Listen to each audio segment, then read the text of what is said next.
Welcome to the Unimaginary Friendcast. It's a conversation with your best friends, all about super awesome, neat stuff. We are your hosts. I'm Nathan Von Edmondson. I'm Erin Marie, Betty Davis Jr. And I'm DavidMonster.com.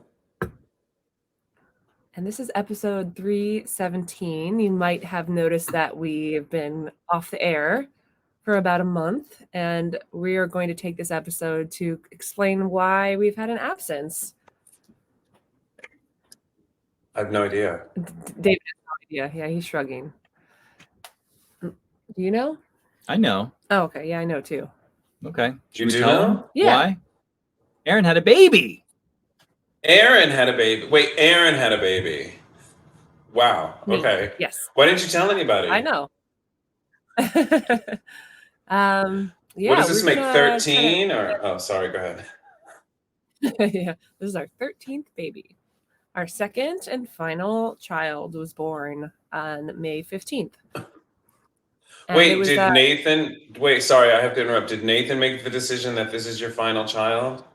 I probably pushed for that more than you did.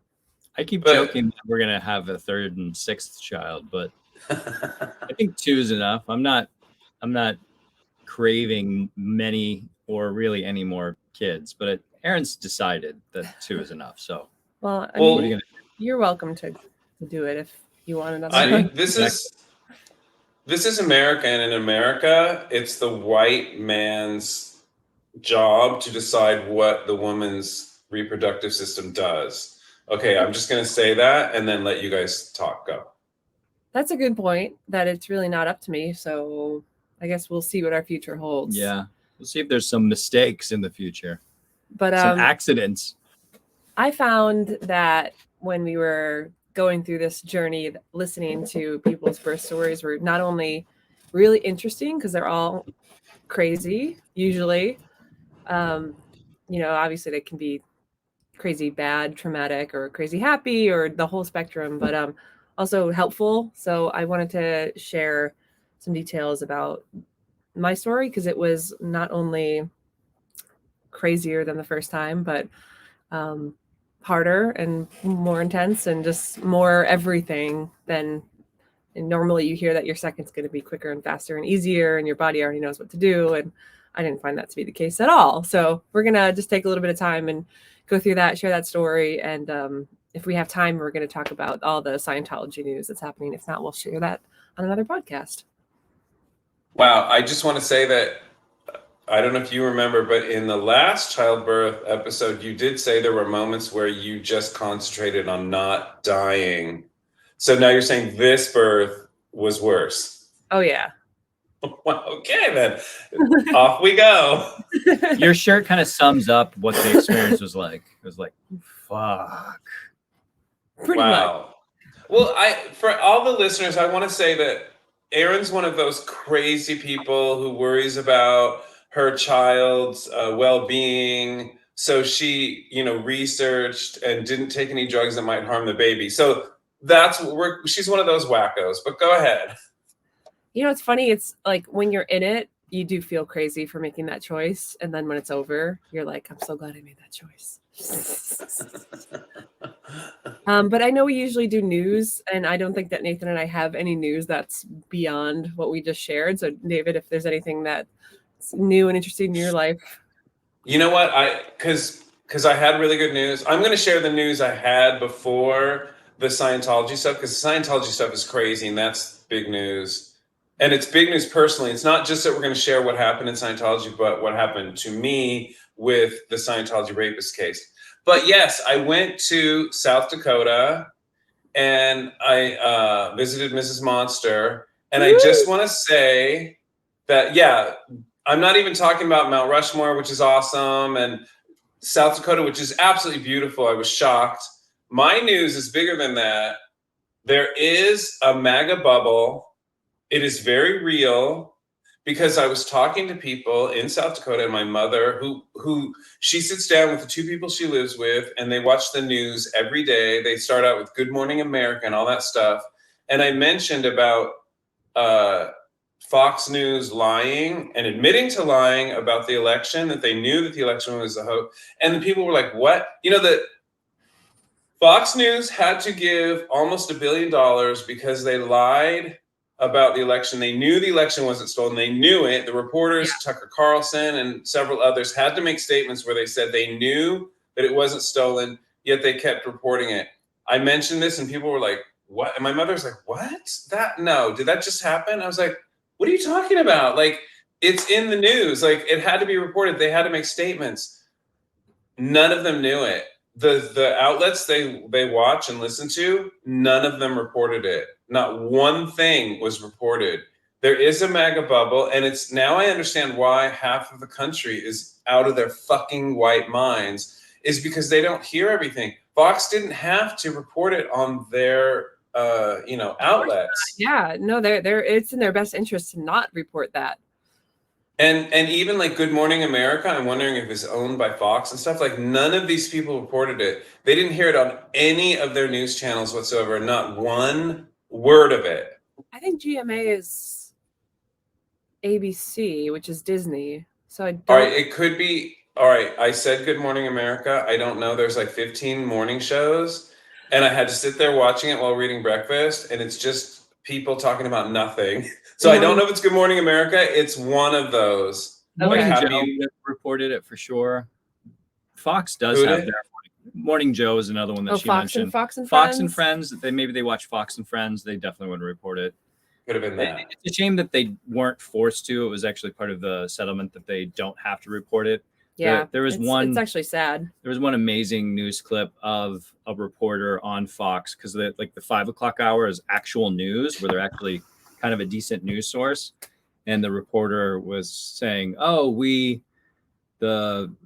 Fox lost this case, but we've been unable to verify the number, like the amount of money that was having to be paid, so we're not going to report that right now." It was close to $1 billion. I know, and it was the headline of every single news outlet. It's like we just haven't been able to verify it. Yeah, there's no way to know. So anyways, just to let you know, all of your white old relatives, none of them know. And check it with yourself. Go ask the people you know that are Trump people, and I bet they have no clue, and they will call you a liar to your face. And they will say, what? That's crazy. That was something I meant to ask someone who's a MAGA supporter in my life last time I saw them, and I forgot. Kind of just went out of my mind. So I might see what the reaction was on that side. I'm not surprised. I'm not surprised that a lot of people, there is a bubble that intense that you experienced. For sure. Dude, and sorry, one more statement about it and then we're done with it. They look at you like, oh, yeah, you're following those new, like they look at you like crazy. And it's like, no, Fox had to make the statement. So I'm not even looking, not CNN, not MSNBC. I don't watch those. Fox actually had to make the statement. And they're like, yeah, okay. Anyway, that's all. We're so incredibly divided to the point where nobody's ever going to believe anyone on the other side. No matter how much evidence there is. We're just split. Yeah. I have news. I cut my hair. I cut my hair. I cut my hair. Yeah, if you don't see, come and watch the video, because if you don't, you're only getting half the. He looks 10 years younger. He looks like a different person. And it's been a 10-year-long saga of whether or not he was going to cut his hair. So this is big news. Do you like it better this way or the old way, Erin? And you were it's funny. I liked it before, and I was kind of like, why would he cut it? It looks nice. And now that he cut it, I'm like, why would he have it long? It looks nice like that. So I don't know. I would say now that it's like this, I like this, but then I felt that way before. So Erin just doesn't care. She just like, I don't know. He maybe he just doesn't look bad in any hair. I don't know. That's probably true. Jerk. But can you talk a little bit about the hairdo betrayal you were talking about before we started recording? Yeah, we had the same haircut for quite a while, and it was really special time for us. And I'm really feeling the need to cut my hair down and try to match. Get my exact same haircut. My children's father. Thumbs up, because there's something really wrong with a couple that doesn't look exactly alike. It's jarring. We're gonna put her on testosterone so she grows a beard too. Nice. All right, I'm Doesn't with you. matter anymore. So if I sound froggy, it's because She started her testosterone. my toddler got me sick last week. So Oh, yeah, and I'm gonna bitch. cough right now. One moment. Ew, gross. Gross. Wear a mask. I'm back. All right. Childbirth. So I feel like I need to start with a disclaimer because I feel like it can be like I hate trigger warning, but we'll say like it's a trigger warning because I had and continue to have very strong birth preferences and reasons why I chose certain things. And as I go through that and share that, I want to make it clear that I'm not shaming anyone that makes different decisions or looking down on anyone that makes different decisions. It's just how I wanted to do things and how I felt things should be for myself. And it really doesn't mean anything for anyone else. So that's just important to have before I start out on my journey, because I'm going to say things as if they are the only way and the right way. So, but that's just me. Just know that, okay? It was the right All way right, for you. people. It was the right way for you. But And I say you that have because to. I'd shared certain aspects of my story and have felt certain strong reactions from people. So, yeah, that's all. It's okay because you have to understand that mothers in America love looking down on the decisions of other mothers. They just love it. So go ahead. All right. So if you wanted to hear what happened the first time around, it's around April of 2021. We did our podcast about the first birth we did with our daughter, which I thought was the hardest thing I'd ever been through at the time. It was about like 9 hours from start to finish, pretty standard labor at a hospital. No complications. Things went well. I didn't use medication. Was excruciating for sure. But everything went well. So this time around, it wasn't an unplanned pregnancy. We Wait, let me just stop you really fast. Yeah. Let me just stop you really fast. We need to do a rewind a little bit. You're making it seem like it was nothing and everything was fine. No, you described it as 10 times worse than any pain you'd ever felt. Correct. You said it was unbelievable. You were in a mental state of like leaving your body. Like, so it was not, even though, and I was like, when you just said, yeah, there were no complications, I was like, oh, I kind of had the memory that there were, but I guess it was an average birth because it was so out of control. And that's where we need to frame this from. Go. Yeah. No, I mean, no complications as like nothing went wrong. So, and then we were both healthy after. There was, no complications and no unnecessary, no interventions had to take place. Yeah. Also, you're right, David. There was a dark night of the soul that first time where like all hope is lost. Yeah. And I think it must happen in every birth because this one was a dark night of the soul as well, but it was like dark. Way dark. It was like darkest night. An eclipse of the sun on top of a dark night. Yeah. So women have to know this. You repeat it again because women have to know this about birth. Well, I will when I talk about the actual what the dark night of this birth felt like, and I kind of brought up that the previous birth only because it informed my decision of what to do with this one. In what way? So I didn't want to go through a hospital anymore. I wanted to find something an alternative, and I didn't want to do a home birth. I wanted to be around, medical professionals in some kind of setting that wasn't my house, where I could just like bloody everything up and go home. But I didn't want it to be a hospital because the hospital system's just so fucked. And they just always want to get your hands and everything, and they don't trust in the female body to do what it was literally created to do, which is grow and birth a baby. They want to fuck with everything and tell you need to do this, tell you need to do this, especially if you're over 35, which I was for both pregnancies. And 35 years of age. Correct. Yeah. And I went 2 weeks past due with the first time, and that was a huge deal. They were just threatening all these interventions and inductions, and I assumed that I would just go late again, so I wanted to avoid all that. So I found a birth center in the area, and I was able to sign up as a client for the birth center, except you have to go through a mandatory orientation to even be accepted as a client there, because you have to understand that if you are their client, you are having a natural birth. And I say natural as unmedicated. Like they don't have, you're going to go and just push a baby out of your body. They Like, do have laughing gas. yeah, you have to sign up in advance. They give something. you can have laughing gas where you can inhale some stuff and like. So wait, you didn't opt for that? No. Why not? Well, actually, we heard a story when we went to a second orientation, I guess, right? There was a woman who had done the birth center twice, or this is her second time. And the first time she had used the laughing gas stuff.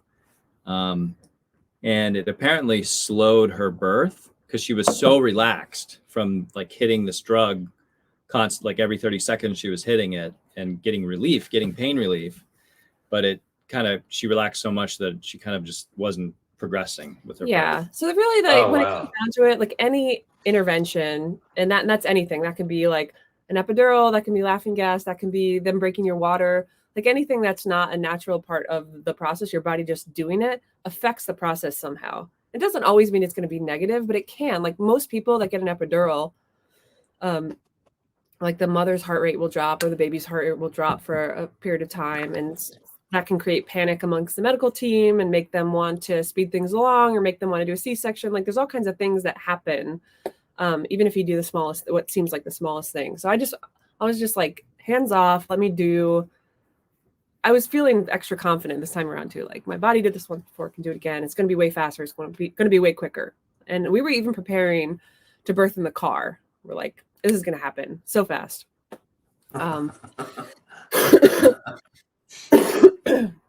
Excuse me.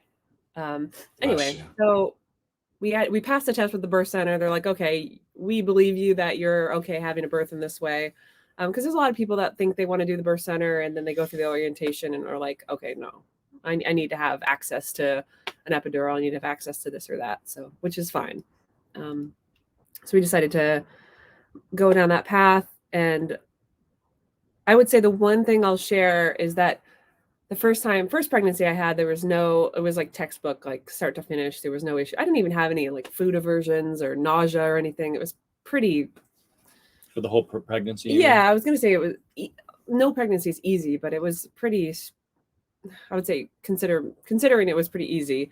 This time around it was kind of the same thing. I was, I'm tired and you're peeing more and it's kind of annoying and you're getting heavier.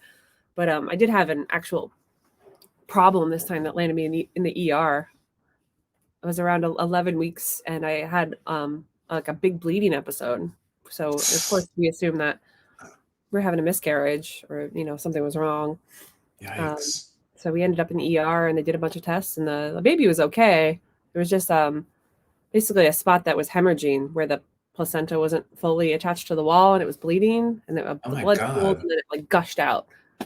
So I had to have a couple of months where I was like getting tested all the time, making sure that it wasn't getting worse. And I was like bleeding steadily throughout the whole time, and which was scary. And I was told not to lift heavy things and be on some kind of modified pelvic rest. And so this was not as textbooked of a pregnancy as the first time around, just due to that. But once that actually resolved about halfway through, and then kind of things were smooth sailing from that point on.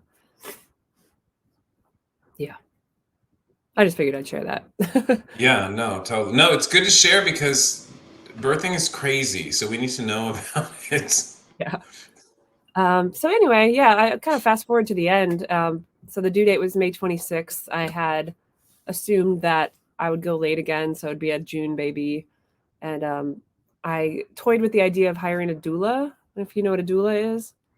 An doula obligata. A doula is like a birth support person. And they're not the person that's going to be there like birthing the baby for you, but they're there to help with moral support and to help with pain management and to help with, supporting the partner who's supporting you. They do all kinds of different things. The doula that we found said that she'd take some pictures. They're there for like a few weeks before baby's born, a few weeks after. They'll do a postpartum visit. They'll be there. If you think you're going into labor, you can call them or text them and they can give their opinions of where you're at. And whether or not you should go to the hospital if you're in labor. And so they're just an extra support person. So I found somebody that was really nice and we vibed with, and I kind of felt like we weren't going to need them. It's like, this is going to be such a fast pregnancy. We're going to pay this person all this money and we're not even going to need them or be able to use them. But I think because it was a birth center, not a hospital, and there was just this added like question mark, like I have to birth a certain way if I'm going to this birth center. I want to have all the support I can get just in case, you know. So I just decided, okay, well, we'll have this extra person. And so I met with her and she was on our side. And we had our last visit with her. It was like a few days before I actually went into labor in May. But it was Mother's Day weekend. It was Friday, the Friday before Mother's Day. Mother's Day was the 14th. So 13th, 12th. So May 12th. Just started having some weird signs of labor all of a sudden. Was just having like not super painful, but having noticeable contractions that were close together. And some other signs. I don't know. I guess I'm just like in a room with dudes, but for any ladies listening, you lose your mucus plug, you have what do they call a bloody show. Yeah. So Stuff starts coming out. Stuff starts shooting out.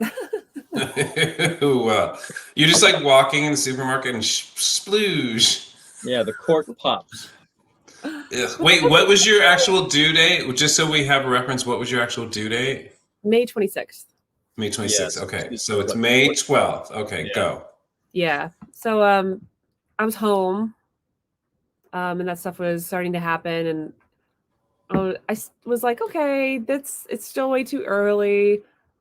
Well, just kind of monitoring things, and like even if that stuff's happening, you could still be weeks away. It doesn't mean that it's going to happen overnight.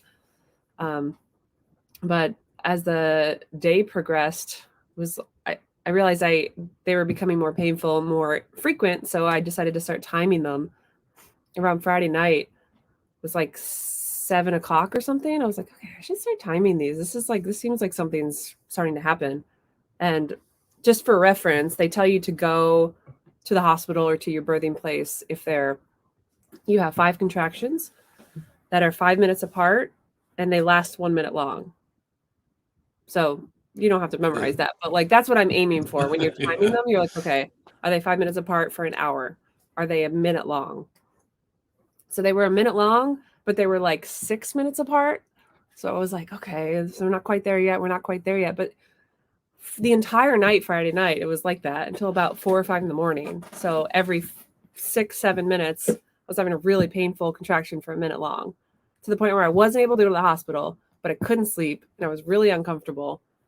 So that was all Friday night. And then by like 4 or 5 in the morning, they kind of let up a bit. And then I fell asleep for a few hours. And then I woke up on Saturday and was like, what the fuck just happened? Like I just went through a mini labor and then it just stopped. Nothing happened, which was not at all my experience the first time around. So I called the birth center and I called my doula and told them what was happening. And they're like, well, just kind of see what happens. We don't know. Oh, I don't want that answer. If I have a person inside me and shit's shooting out, I don't want that answer. Well, the birth center said that, well, if you had called us last night, we would have told you to go in.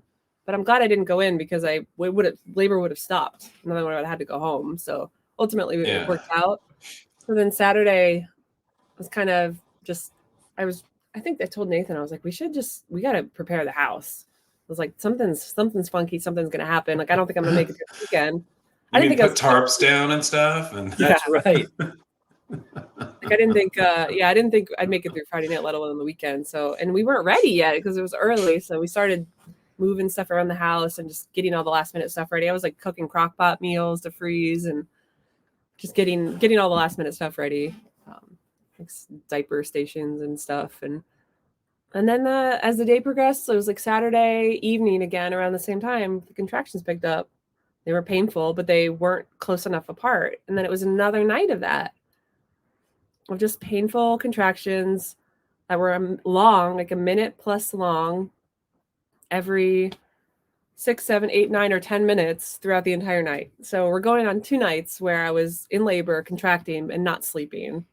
So it's like, And when you say painful, like how, like on a scale of 0 to 10, how painful? well, that's at the time I would have told you they were like 7s, but now comparing it to when, like the actual time you're giving birth, it's like 3. So your Okay. pain scale changes throughout the process. So then Yeah. then it was Sunday morning, Mother's Day morning, and contractions kind of stopped again, and I was like, it was Mother's Day. What do you want to do for Mother's Day? I was like, I want to plant our garden. So we like packed up the toddler and drove to the garden center, and we're just buying all the flowers we could for the garden for the season. Because I was like, if we don't do it today, we're not going to do it. Yeah, Erin would be like pointing at flowers and then pointing at the next one and then like holding her belly going, oh. I just contracting in labor at the garden center. We filled the car up with flowers, went home, planted the garden. I was still in labor, it wasn't that bad on Sunday. We were like kind of infrequent and not that strong. So again, I was just like, this sucks. Like I'm not sleeping. It's like hard enough where I'm not sleeping. I'm days into this. I'm super tired. I don't know when this is going to end. Like I'm talking to the doula. She's like, it still could be a few days. Who knows? Like, fuck. Okay. So then I think you went to work. You were working that day. Yeah, I did work. So I was working from home, but I worked a couple of shifts, I think, that weekend, actually. Yeah. Yeah. So yeah, same thing happened again that night, Sunday night. This is the 3rd night in a row. In the evening picked up, and I was like, the contractions start to get stronger and more frequent. Like, fuck, another night. Like, how many nights am I gonna have to go through this and not be sleeping? I would say it was probably around 9, 10 o'clock where they were getting stronger than they'd been, to the point where I was like moaning through them. Like I could kind of like stop and breathe, like, and get through them. And I was starting to have to go,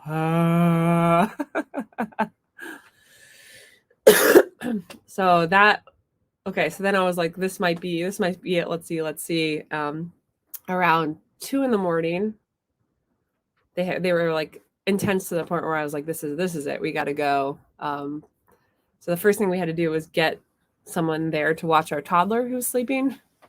So the person that we had set aside to help us, one of my biggest fears was that they would not pick up the phone, because I figured it would happen in the middle of the night, which it did. So we were calling this person, called them like 17 times in a row. They didn't pick up. Oh no. So we're like, okay, crap. We have to go to the birth center. We're going to have a baby. We don't know how quick it's going to be. We can't just leave our toddler here. Like, what the fuck? So Nathan had to go drive to that person's house and like knock down their door at 2:30 in the morning, like pull them out of bed, throw them in the car, drive them to our place. And meanwhile, I'm like in the living room, like, Oh my God. Yeah, it was stressful. And you're also worrying, like, things can interrupt progression and kind of slow things down. So once things start getting momentum, you want to keep that momentum going. So things like that were just really, it was like unsettling, thinking like, oh, this is stressful and not part of the plan and delaying us, and how is that going to affect the whole process? The one thing I can say about iPhones, though, is I feel like sometimes iPhones at night automatically go to some sort of silent mode. I don't know how true that is. I feel like my phone does that. But yeah, who knows? Crap happens. Yeah. Thankfully, it worked out. We got the person back to our house and we took off. Yeah. One other thing I'll share, because this kind of helps inform the next part of this, is that Nathan and Cora and I, or Valor, what's our daughter's name, David? Valor. Sorry. Okay. Oh, she doesn't even know her own daughter's name. Nathan, Valor, and I were just walking through the neighborhood a few months ago, and we stopped at one of those little pocket libraries, and they had a book about hypnobirthing, which I'd heard about, and it kind of sounded stupid. Like, what I'm gonna self-hypnotize myself and not feel any birth pain. But it's just there, so I grabbed it. I was like, let me just see. I'll just approach it with an open mind. And ended up reading the whole book from cover to cover. And it's not a stupid philosophy. It's actually really, really interesting, where the whole like the hypnosis is more just like meditation, and it's basically just training your body to be loose and not tense, because tension is what creates pain. So, and your body has to be completely open and loose for the baby to come out. Like everything has to be open and like soft. And as soon as you're like writhing in pain, you're scrunching up and everything's tense. And then it's painful because your baby like can't get through the areas, you know, because you're full of pain, you're full of tension. And so it was like just like breathing and meditation, like ways to like relax your body, to make that process quicker and easier and less painful. So I was really, I got really into that idea, and kind of did a little bit of work pre-birth, and even the doula we had is trained in that kind of birthing, and so that was my mentality going into it, was like, I have these tools, I'm good, I think I can do this without pain. So anyway, okay, so we jump in the car. It's about 20 minutes to get to the birth center. Having contractions in the car. We passed the fox. Those are the things I remember. And there's an actual fox on the side of the road. Oh, yeah, so cute. Yeah, okay. we took the interstate because it was quicker, because there was no traffic on the highway, and we took this one exit, and there was this little fox running alongside of us. Yeah. So we named our son Fox. In Japan, foxes are a sign of good luck. There you go. Yeah, I feel like I could have had better luck, but it all worked out. Hey, yeah. Wait, you have a healthy kid. Yeah. I know. Well, wait. I don't want to jump to the end. I don't want to jump to the end. Go.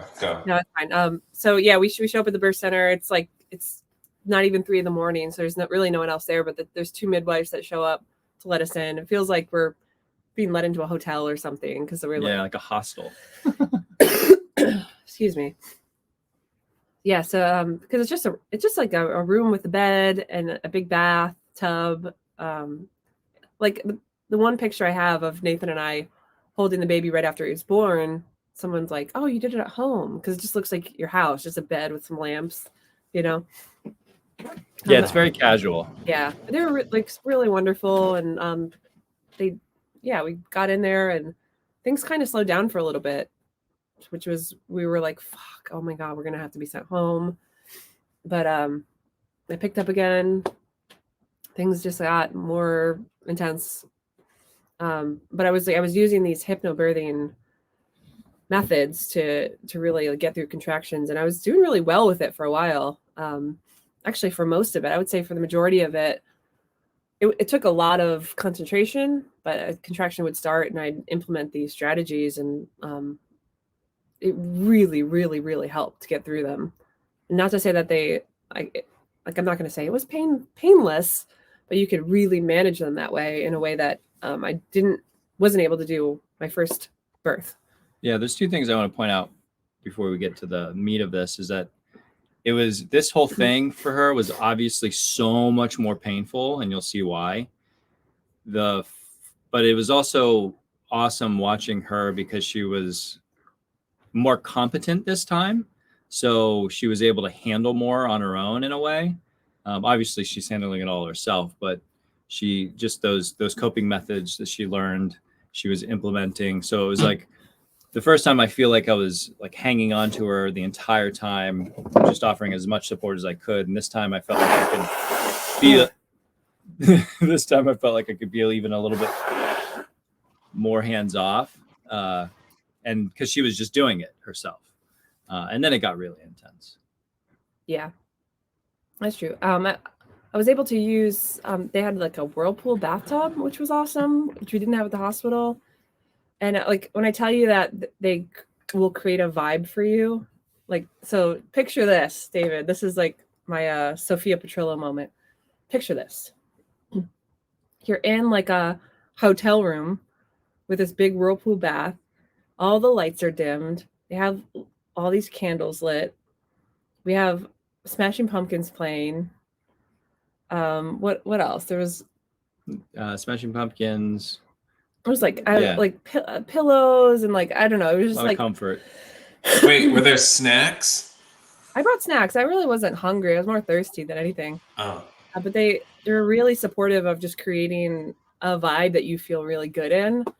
So there was like several, I mean, this is like happening over hours too. Like I'm in the bathtub for like 3 hours or something. Oh, Just wow. like listening to music and resting in between. And like, so it was as good as any labor could be in that moment. It was like the bathtub felt great. So anyway, at one point, I think my water kind of broke in the bathtub, and that kind of freaked everybody out when we had to get out. Yeah, there was a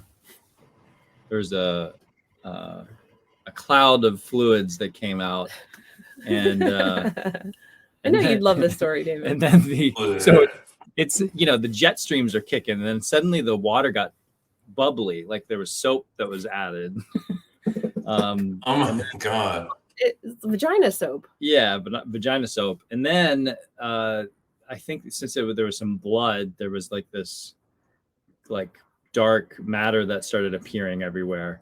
So we decided to get her out, and everyone was confused by what did they slap her? God damn it! Get out of it. It was such an odd thing that happened that everyone thought the jets were like something was wrong with that, and I think it was just like congealed blood that was going everywhere. But wait, so why were they freaked out? Because that seems like it would be something that would naturally happen. They didn't know. They thought it was, like I said, they thought the jets weren't working right. Yeah, like the jets had okay. malfunction, and maybe there was like rust or something coming out, or it was unclear what was going on. Hot tub. Go ahead. So then, you know where I labored next, David? Wait, what? You know where I labored next? Where? The toilet. Ew. Well, you were probably happy, but go ahead. Yeah. Out on the toilet. One thing I'll mention is that with the hospital birth the first time around, they demand to do cervical checks to see how far you're dilated.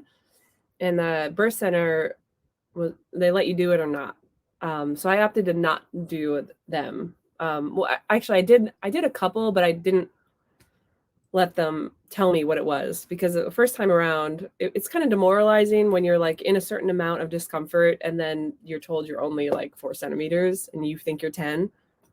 So yeah. I did let them check me early on, and I was like, I don't want to know. Just don't tell me. I think later on, they told me I was 6 centimeters. That was like right when I got there, but I didn't know.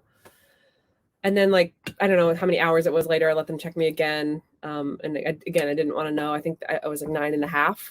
Right. But I don't think I could have handled if they were like, oh, you're only 7 centimeters. I would have been like, kill me, like put a knife through my skull right now. Well, you reached that point. You got to that point of I did wanting to, just like, in a it different was just way. So terrible. Just in a different way, yeah. So yeah, I think we'll fast forward. It was probably around like 7 a.m. at that point. So I'd been there for 4 hours. Felt like 16 hours. Felt like 16 hours, and the whole time everyone's telling me how great I'm doing, and they're telling me how close I am to meeting the baby and how he's going to be there at any moment. And I started to get really, really frustrated because like I remembered from the first birth what it felt like when you're about to start pushing. Like your body just does it. Like you have in the movies, it's like you're sitting there going, eh. Well, your body just will start doing it and will just expel the baby itself. You don't have to push it at all. You just sit there and the baby will come out. It might take longer than if you were help the contractions along. Yeah. But so like, and I was waiting for that, and I kept feeling like contractions were so strong. I was like, this has got to be the end. This has got to be the end. And there was like, I felt like an hour would pass and I would still be having contractions that were that painful. And during that time, I was just like, that was my dark night of the soul, where I was like, he's never coming. He's never coming. Everybody's telling me that it's going to end at any moment. And it's not. And it's just happening. It's going to continue on forever. And I started just bawling. I started crying. And then I was just like, I'm crying. You said that out loud? Yeah. I was like, I can't stop crying. They're like, that's okay. Just let it out. This is good. This is normal. And I was just, and then I started explaining why I was crying. I was like, I'm crying because you guys are like basically lying to me. You're telling me that I'm close and I'm not close. Like, I know I'm not close. Lying to me. You're like, you are close. I'm like, you keep saying it and I'm not even pushing yet. I'm not even pushing yet. One thing I want to point out is just with the birth center in comparison to the hospital, at this point, I was realizing how much more compassionate and in tune with the person who's having the birth the staff is compared to the hospital. The hospital is they're like, all right, this is objectively what's happening. We're gonna leave and come back when it's this time, or like, and then there is a push in the hospital where like, if you don't do this, we have to do this. There starts to be ultimatums. And Oh, wow. at the birth center, they were just so encouraging. They weren't pushing their way into the experience, but they were just there ready to pick up Erin whenever that was needed. And this was one of those moments where she was just like experiencing a lot of fear because, she was hitting that wall, and they were able to talk her through that with just asking the right questions and just reorienting her back to the belief that it is moving forward. It doesn't feel like it's like when you're running a marathon and you're at mile 23 and you only have 3 miles to go, but it feels like you have 26 miles to go. Yeah. So they were able to do it in a way that wasn't condescending and just like very like lifted her up to get the energy to keep going. Yeah, and that's a good way to put it. And then, we were just, my doula especially helped with. Yes, her too. I want to put her in that. Yeah. Well. I mean, but she helped with like, okay, let's sit on this ball now and pull on this rope. And I did that for a while. And then she's like, okay, be on hands and knees on the bed and like hold on to the bed frame. Did that for a while. So we tried the birth stool at one point, which was just a stool with a hole in it. Yeah, basically it was like a little like toilet stool. It would just drop out. Yeah, so we tried some different positions, and like every time you move when you're laboring, the first contraction in the new position is like 50 times harder than the previous one. So you have to get through that, and then like you can have maybe 5 or 6 in that position, then you move again. So it just feels like a very long, drawn out form of torture. Yeah. That's what I was going to say. A childbirth is not like a marathon. It's like torture. That's the way you torture people is you first cut off their sleep, and then you start pain at intervals that's unexpected to the person, and then you make them think that it's never ending. Childbirth is torture, 100%. Yeah, and I think that if I hadn't been laboring since Friday, and that we're in Monday morning now, I think that that experience might have been different. Maybe. Actually, probably. I would have been as exhausted. Yeah. And at that point, I would have only been in labor for a certain amount of hours as opposed to days, which is like just so brutal. But David's laughing. Sorry, go ahead. I don't know. Yeah, so that was kind of getting close to the end. They call it transition when you're around 10 centimeters and you're about to start pushing. And that's usually when women want to give up. It's when I wanted to give up. I was definitely crying, like bawling, and getting the support of the people around me. Just basically telling them that it was never going to happen. It was going to be like this forever. I remember saying that. I was like, it's not, I'm just going to be like this forever. Be in labor forever. And they're like, you're definitely not going to be like this forever. What's so interesting from watching the staff is they are so familiar with the stages that you can kind of watch them to see how far you're going along, because then suddenly the midwives start coming in who are going to be doing the delivery. And, so instead of just the nurses who have been mainly there, the midwives start showing up. And then they start bringing out, tarps to lay down, and then start, gowning up and getting ready to do the delivery. So you start to see these things happen. You're like, oh, okay, we're moving along. But they never at any point threatened anything. They never at any point said that things weren't moving along well enough that I was going to have to go to the hospital. Like nothing like that. Everything was just like super positive.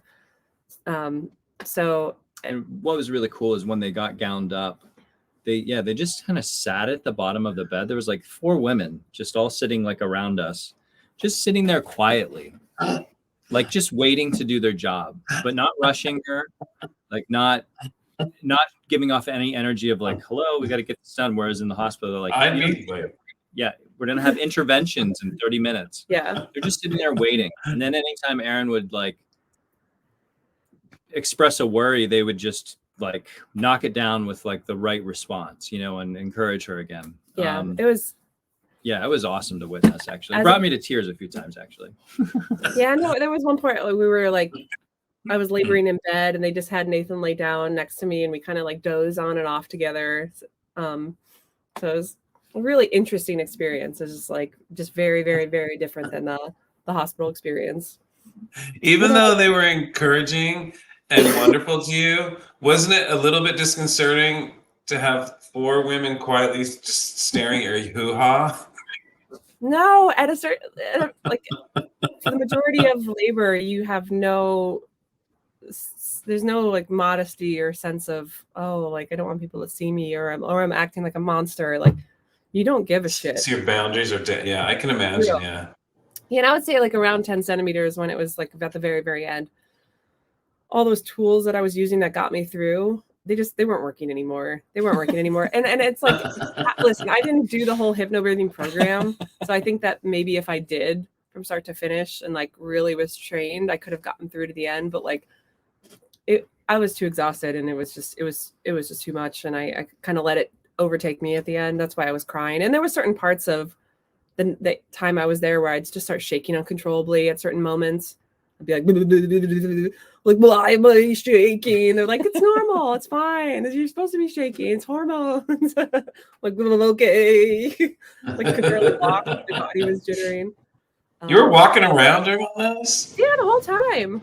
Like I said, like we go from like tub to toilet to bed to birth ball to like you Oh name my it. God. once you move it around, so your hips kind of start to loosen up Your and like pelvis open. Oh. ankles get some access, and the baby can keep like shimmying down the chimney. Well, sure. So I'll move on now to like my body starts pushing, and I remember that feeling. I remember that feeling because it's the worst feeling I've ever felt. And I felt that way the first time, and I certainly felt that way the second time, where your body just starts pushing the baby out. And a lot of women love that phase because they feels like things are happening, things are moving. But to me, it makes you feel completely out of control. It's like your body's just doing a thing, you have no control over it. And it's not painful. Like your body's pushing a baby through your pelvis and vagina, like whether you want it to or not. And That's called your hoo-ha. Keep going. Thank you. So yeah, the pushing started, and that's when I think I became a rabid animal. I was like on all fours on the bed, like Screaming. like I was like a wild bear. I have to point out was also very impressive because like the first time it was they had her laying on her back, which was just a weird position. They were trying to instruct her on how to push, and it just wasn't going as well as it did this time, where she just kind of like was on all fours and she was like leaning into it and just like she was just like attacking it. Yeah. Well, they tell you they were trying to get my roars to be like lower instead of high pitch. So they're like roar, like be loud, but like have it be a certain timbre, That's like in weightlifting, you figure out like helps you. I think it has something to do with the hormones too, but it helps you like tap into the inner animal or whatever. Yeah, and there's certain things too when your jaw is a certain way. They call it floppy face, floppy fanny, FFFF. That if you're like your jaw is open, that your pelvic floor relaxes too. So, and if you're like moaning or like making sounding at a certain frequency, it helps things open too. So anyway, I think that it was like an hour of that. Yeah, it was just about an hour pushing. Oh my God, still an hour and still nothing?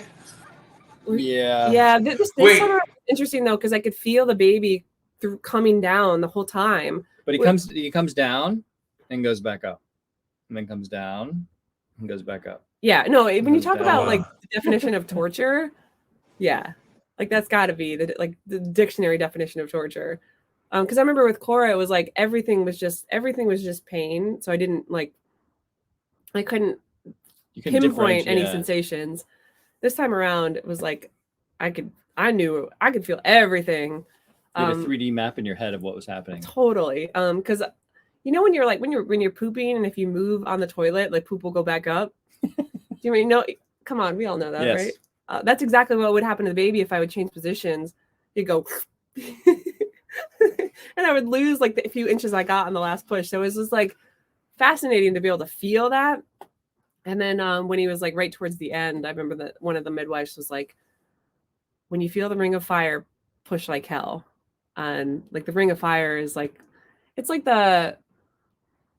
mile 25 and a half of the marathon. It's like, You're almost it's the there. end. It's the end. And it's going to be the most worst painful. part of the entire process. And so The ring of fire, because that's the OT level in Scientology, but what is the ring of fire in birthing? When the head is crowning? That's when the head is, there's basically like a ring, a part of your vagina that's like the most closed, like right at the end. And the baby's got to pop through that. So it's like the hardest part for them to get through, basically.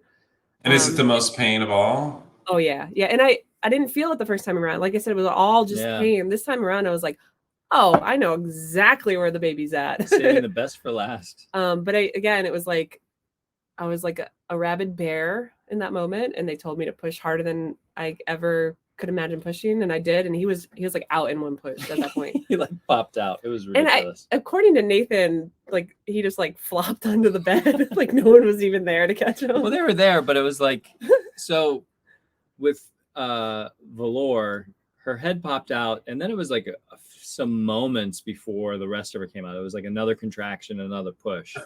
So her head was just like sticking out for a while. Yeah. With him, it was, oh, there's a head. Oh, he's out. Like it was like heads, shoulders, and he was on the mattress. Yeah. And then they were scooping him up and putting him in a towel and walking him off your belly. Did they even put him in a towel? No, they just threw him on my belly. Yeah. At a certain point, I remember a bunch of people trying to take off my bra because they're like, and that's when I knew I was close because they were like, bunch of people ran in. I was like being uncooperative and like thrashing my hands away, like and like three women to try to take off my bra to be ready for that moment. Yeah. Another thing that was different was with Valor. It's like as soon as she showed up, it was like, look what you did. Look at this magic. You created a baby. And this time it was, it's over. It's over. You're done. You're done. Like that was the relief. Oh my God. And the thing about having an unmedicated birth, like a lot of women will hear the story and be like, thank God I didn't do that. But I guess the reward you get is that the second baby's out, you feel amazing. Like you get flushed with all these hormones, and you feel awesome. Like it's like euphoric. And I don't mean just like, oh, I'm in love with my baby. It's like you actually feel really, really good. And like you can walk right away. Like you're like back to yourself. You snap back. Of course, like you're bleeding and things like that. But so they, I'm like holding baby and I'm like, hey everybody, that was great. Like woo. I never said that was great. That is a total lie. But you get that feeling. Yeah. In addition. No, but it was like, that's awesome. It was the complete relief that not only was that labor over, but I would never be in labor again. I was very, very happy of that fact. I'm sorry. I can't get the image of your daughter's head sticking out of your hoo-ha for an hour and a half. I just can't. I guess the only other thing that I need to share about this story that kind of makes everything make sense is that so usually when babies come out, their heads are facing down. Oh yeah, we almost forgot this. Their faces facing towards your back. Yeah, so they're facing the butthole. Facing the butthole, yeah, and then they come out that way because that's the most optimal way for them to come out, with how they're positioned and how your body's positioned. This guy came out sunny side up, face up, which is a posterior position, which is apparently one of the most painful ways to give birth, and nobody knew that he was in that position or when he got into that position. But that's most likely why the labor was so long and why the contractions were so painful and why pushing was so crazy. So wow. He was surfing out in the wrong way. Yeah, he was like in the wrong position. Or the painful position. Yeah. And I know our doula was like, she turned to me at one point and she was like, I've witnessed 77 births and I've never seen a woman push out a posterior baby without medication. She's like, holy shit. I cannot believe you just did that. And I was like, I can't either. Oh, wow. So that's the whole thing. I never knew that. That's the whole reason why it was so. Yeah, that was, most likely, yeah. So what is it? The Dark Night of My Soul, Childbirth by Erin Marie Betty Davis Jr. Is that what it is? Yeah, I never have done, and I don't think I ever will do anything as physically intense as that. Ever. That's as hard as it can get. Yeah. Like you can't go through anything more intense and more like transformational than that. Like in good and bad ways. As a spectator for both of these experiences, this time I was definitely, both times, but it's more so this time, not happy. Yeah, happy it wasn't me going through this. Like 100%. I was just witnessing this, and it, kind of tears you up watching someone suffer like that. But yeah, good job, Erin. Yeah. Good job. Can we do reenactments of both births, but with me as the baby? Yeah. Do you Film want to actually reenactments? come out of my vagina? I want a moment. Hello.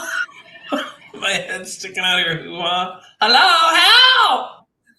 I'm hungry. One thing I will say also too, when you're going down the unmedicated path, is for any moms that are like, should I do that? I'm a huge advocate for it. I think that there's benefits. There's a ton of benefits that are worth it, which I won't get into. I can have private conversations with people, but it's often a really good start for breastfeeding. Like both babies latched right away. And we've had really successful breastfeeding journeys since then, just because we're like getting off to a good start like that. And with the birth center, if you're considering a birth center, it was awesome because we could have been discharged like 3 hours later, and we were fine. Like we were ready, aside from being tired. Like they do all the checks and everything. It was very professional, very medical, and like making sure everyone's breathing well and not hemorrhaging and all the things they need to check for. But as soon as you're cleared, like there's no reason for you to stay there and be woken up every hour by hospital people. For 2.5 days. For 2 days, yeah. So we were home that evening. Like my family was there, and it was like it was really wonderful. Ultimately, so so your family drove in, and then they were there because they were taking care of Cora and stuff, and yeah, like I gave birth that day and then slept in my own bed that night and didn't have a home birth. Yeah, so it was pretty cool. Oh, that's incredible. Yeah. And the only thing I will say, and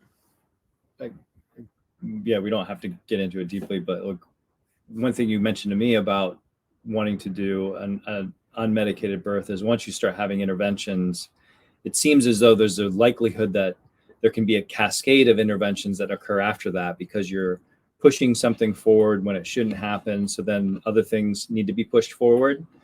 And I was like, oh, okay, that sounds like that makes sense to me. I wonder how often that occurs. All the time. The only thing I can say is, being in this world now, we know a lot of people who have had babies and are having babies, and it is impressive the amount of people who have an intervention.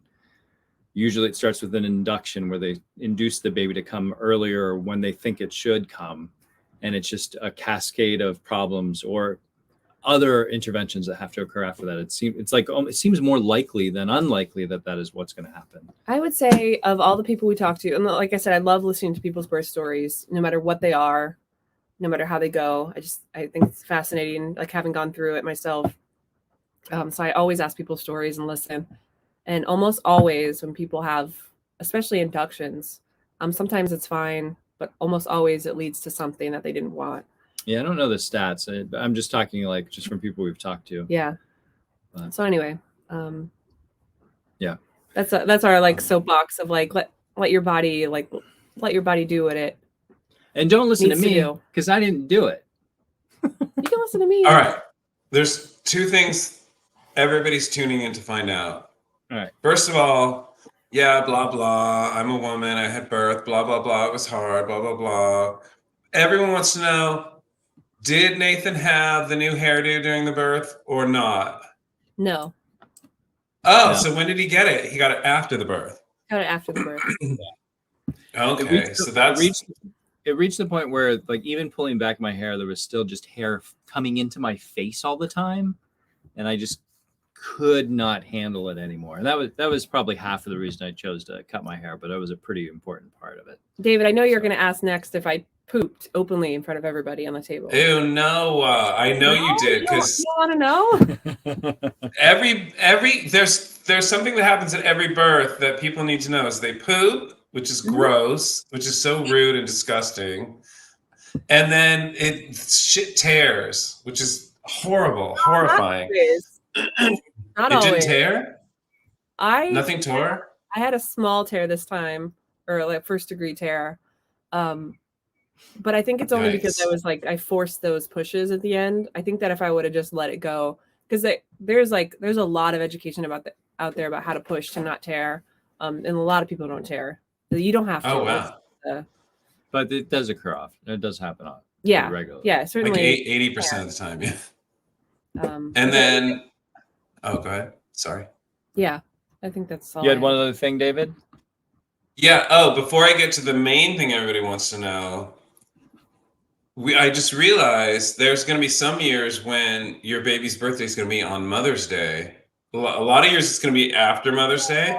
Some years it's going to be on Mother's Day. Son of a bitch. So you're going to have to figure that out. But if it's the day after Mother's Day, if your child doesn't do anything good for Mother's Day, then you don't have to do anything good for their birthday. You can be like, you didn't do anything for me, I didn't do anything for you. See ya. I'm kind of pissed about that now that you say it, that I don't get Mother's Day moving forward.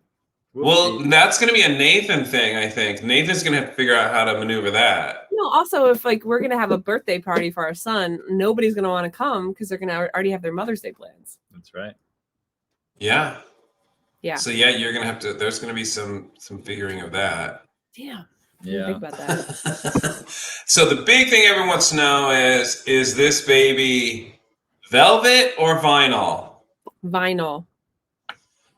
So that means that, because there was another birth right before this birth in the family of another boy. So that boy is going to be velvet. And this person is listening. So your baby is velvet, honey. I don't know if she listens anymore, but if she does. What?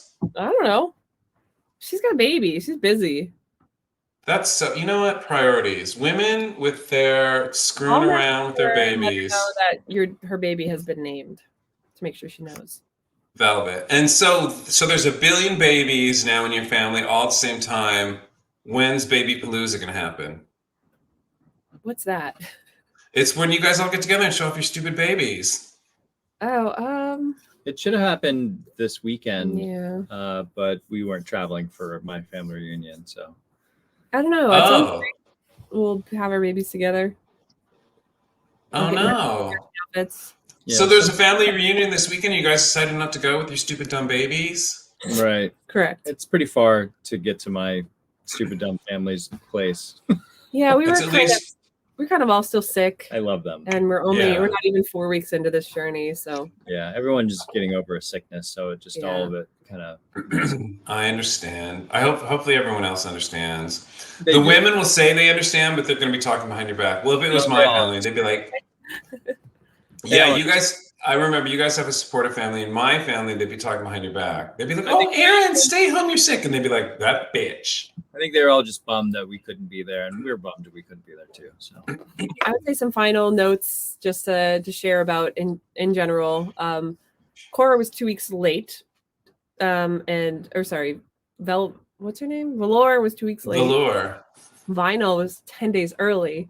So it just was interesting to comparing them. Like Vinyl was like very, very sleepy at first, where Valor was like, sorry, I cannot figure out their names, was like wide awake. And I think it's just like the matter of like 3.5 week difference in the womb was really interesting. But now like the weight stuff is different. Like Cora was born around 8 pounds. Valor. Whatever. 8 pounds, 2 ounces. Vinyl was 7'11". Oh wow! Now, like at the same point in actual time, like when you line them up, Vinyl's like over 10 pounds now, so he's like way bigger than Valor. Wow. would have been, yeah. 2 days old or something. So I don't know. Anyway, we're going to see how it all shapes up. Having a newborn the second time around is considerably easier, though. Except for the fact that you have your hands full. Yeah, if you could just get rid of the toddler, it would be a piece of cake. Open the door. She'll find her way out. Honestly, the hardest part is the toddler, and not that she's even like, she's very sweet with the baby, and you know, she's just a handful. She's just a handful. Like having a 2-year-old is really, really hard. Yeah. But having a newborn again, like you have all your systems in place, and you like aren't a nervous wreck of a parent like you were the first time. And you just kind of prepare for what comes, and you're like prepared for the sleep deprivation, and you're prepared for like it's just a different state. So I think that's been really positive, is like we're just like kind of feel like expert parents in that way. But having a toddler is something we are not prepared for. So I want to know, how does Velour react to Vinyl, and does she kind of get that that's her brother? Yeah, she does. She's really sweet with him. I think that she has a lot more tantrumy moments, but I think it's more just that she's halfway through her second year and she's just trying to figure out her world. But I think she overall is doing well with having a baby. But yeah, cool. Yeah. Anyway, that's the story. That was quite a story. Yeah, I'm happy to never have to do it again. And it's an uncomplicated. Well, it was a complication actually. Is that considered a complication, facing the wrong way? No. So it's still an uncomplicated normal birth, but it's still the dark night of my soul. Childbirth by Erin Marie Betty Davis Jr. The darkest night of my soul. Yeah, I don't know. The darkest night of my soul. I wonder if you're medicated if you go to that place, because she went to that place both times. This time was way darker. I imagine you just get there regardless of your experience, but I don't think so. Know. I like a lot of the stories I hear of people that have epidurals that last through. Sometimes they wear off and people feel pushing. The people that are numb through it, they're like sleeping and they have to be woken up and they're like, now it's time to push. So some people are have like very relaxed stories. Some people like feel a lot of pressure. So I think it just depends on the person and the situation. But I don't know of anyone that has been in as dark of a place that have had a numbing agent like that. But if you have, send us your birth story, because I'd love to hear your story. Because I like birth story. Yeah. So that's that. That's that. Cool. All right. Figure out our lives. I'm going to end this podcast the way I ended the last one. Being a mother is wonderful. Raising children is a wonderful, honorable thing. It's amazing. But you do have to be a little cuckoo in la cabeza, not only to have kids, but to give birth to a child out of your hoo-ha. You have to be a little bit cuckoo in la cabeza. You'd agree to that, right, Erin? I can't agree to that. Can't. Well, something. Maybe not cuckoo in the cabeza, but something's going on. Some human craziness is going on up here to be like, I'm gonna shoot it. I don't know. I don't think either of us can agree to that. It's the little creatures that we've created are pretty awesome. And no, that's what I'm saying. They're awesome. It's wonderful and everything, but it's there's craziness there. You experienced it for the awesome part. So. Yeah, all I can say is like I'm glad I didn't go through it. I mean, not only you have to painfully shove something out of your hoo-ha, but you have to grow this thing in your body for 9 months. 9 months, like an insane person, like a serial killer. If we had more time, I would go on my whole abortion rampage, because like it is so hard to be pregnant and to give birth, and anybody that thinks that it's a good idea to force people to do that when they don't want to, or they're not ready, or they don't have the financial resources or the support, fuck you. 100%. 100%. It is one of the most difficult things. It is the most difficult thing you will ever do on all levels. No, totally. And women seem to forget that, or they'll go into it being like, nobody told me it was going to be this hard. And it's like, I don't know where you've been, bitch. Don't know where you've been. I know it. First time around, you don't know. Like, nobody can ever really explain how hard it's going to be. Dude, but I don't understand that, because how do I know and these women don't know? I've heard this story so many women like, oh my God, David, what? this is what I think's going on. Part of it, and this isn't every case, but I think part of it is an unwillingness to it's like willful ignorance. And I don't mean that in a negative way, but in almost a self-protective way. Like you don't want to like, oh, I'm going to have a kid. That'll be great. Like people have been doing it forever. It's like part of your brain doesn't want to look closely at that. And I think since we don't have to do that, we can look at it and be like, no, look at what's happening. Like, this is what happened. Like, So I think part of it is a desire it's like self-protection to just kind of keep it at arm's length about all the things that, and part of it is like, because there's all this terrible complications that could happen. So there's a lot of like huge risks to the mother and the baby. Yeah. There's a lot of emotional risk. It's like, there's a lot that goes into it. It's really, I would just say for anybody that thinks they want to give birth or do it again, whatever, just educate yourself and read. Follow Instagram accounts that talk about supportive birth strategies and positive birth stories. Just like surround yourself with information, because the worst thing you can do is go into birth with no tools or no knowledge, or because it's scary and it's hard. So the more you could have in your tool belt, the better off you'll be, and on all fronts. Yeah. Even if it doesn't matter like what you decide to do. If you decide to be in a hospital, if you decide to be medicated, whatever, like just having that education is going to make all the difference. Yeah, which leads to the plan, which you mentioned is just really important to have a plan. Yeah, right? It's a controversial subject to say have really? A plan, because oftentimes your plan goes out the window and then you feel like you failed. And people then that have like traumatic birth stories. See, that doesn't make sense to me, because I would say if you've educated yourself enough to have a plan, you know what would happen if, like, at say point A in your plan, you have to go to the other option. You know, you had to go to that other option. Right. It isn't like you failed. It's just like, all right, I was planning for A, B had to happen, but I knew B was going to happen if A didn't work out. Yeah. So in a way, you're preparing yourself for, or the things that you don't want to be your plan, but you just know what they are. At least I think a lot of women end up showing up at the hospital and they don't even know what is going to happen or what could happen. I 100% agree with you. I just know that's it's like calling it a natural birth instead of an unmedicated birth. Like that's taboo now, because all births are natural. Yeah. So it's just like God. I know. Right. Yeah. But I hear Vinyl screaming right now, actually. Yeah, this is a good time to end. I didn't know we were going to go this long. So thank you all for listening to the story. And before we go, the most important part of the plan is watch the first season of House of Dragon before you give birth. Okay. All right. And then keep watching the videos, because we'll have a special appearance with the little one at some point. So. All right. So watch us on Twitter and twat us on Facebook and face us and blah blah and blah blah and blah blah, all the everythings. So beat it, bitch.